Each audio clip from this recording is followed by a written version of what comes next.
the second derivative and points of inflection.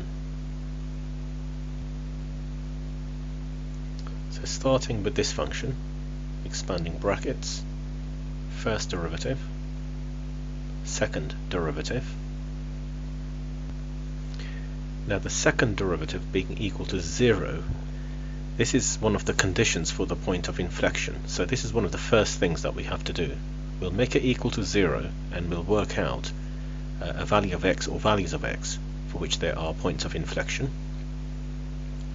So second derivative equal to 0, we solve, and that gives us coordinates, well the x coordinate for one point that could possibly be a point of inflection, but there's not enough evidence at the moment that x equals minus 2/3 will be a point of inflection.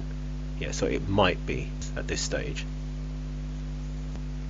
So we take a point on either side of this and we sub those values of x into the second derivative here. So I've chosen x equals minus 1.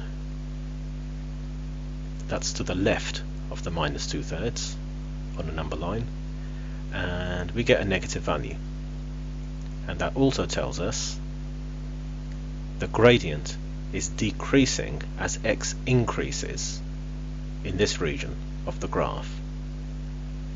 The curvature is concave.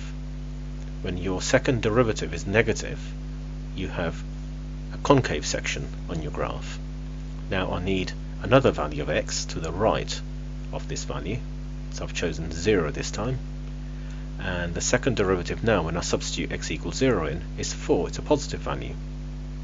So a positive value is telling me that as x increases, the gradient is increasing in this region of the graph, and if the second derivative is positive, it also means we have a convex shaped graph in that region.